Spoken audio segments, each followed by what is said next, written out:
After years of being treated like the family babysitter, my dad finally yelled, "If you want to live here, you'll have to start paying rent." I smiled, grabbed my bags, and drove off. A week later, my sister texted. The day I turned 18, my family didn't give me a party or presents. They gave me a job description, and it came with a lifetime contract I never signed, fundamentally reshaping my life and, eventually, shattering our relationship for good.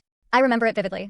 Everyone was gathered around the dining table, their faces alight with this strange, almost expectant glow. No cake though. No colorful wrapped gifts. Just my older sister, Denise, and her husband, Tyler, sitting there, their 3 kids squirming in their seats. Then, my parents exchanged a look, that look, and my mom, Lorraine, folded her hands, the way she always did before dropping news she knew I wouldn't like. "Now that you're an adult," she began, her voice soft but firm, "we think it's time you started contributing more to the household."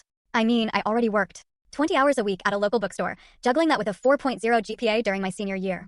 Every penny I earned went straight into my college fund, something I'd been building since I was 15. They knew this.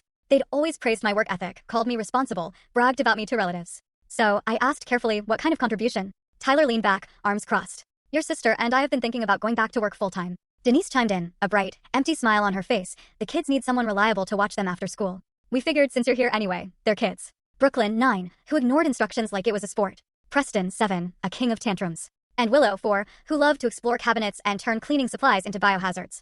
I had work. I had homework. I was taking 3 AP classes, for crying out loud. "Family comes first," my dad, Kenneth, cleared his throat. "Your sister needs help, and you're in a position to provide it. This is what families do for each other." It wasn't a discussion. It was an announcement, a verdict already delivered. I could see it in their faces, the way they'd strategically positioned themselves around the table like some kind of tribunal. 3 weeks later, my life was unrecognizable.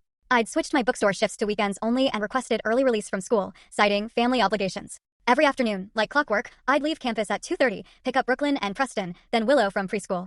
Back at my parents' house, it was a blur of homework, snack prep, mediating fights, and cleaning up the inevitable chaos 3 small children could create in just a few hours. Denise and Tyler would finally roll in around 7 each evening, and you know what? They never, ever thanked me. Instead, Denise would march through the door and immediately start in, critiquing everything. "Preston says you didn't let him have cookies before dinner." He was really upset. "Willow's hair looks messy. Didn't you brush it?" "Brooklyn mentioned you were on your phone. You should be engaging with them, not scrolling." I wasn't scrolling, for God's sake. I was responding to an email from my college admissions counselor about scholarship applications. But explaining that would have meant Denise acknowledging I had my own life, my own goals, my own future to plan for. And she just couldn't. The criticism became a daily ritual. My mother started piling on, telling me I needed to be more patient, more creative, more attentive. My father would grunt in agreement from his recliner, eyes glued to the TV. Tyler? He rarely said a word, but his presence felt like judgment, like a heavy blanket. He'd just scoop up his kids and carry them off to the car, like he was rescuing them from inadequate care. 8 months full story on channel link below. Click now to watch what happened next.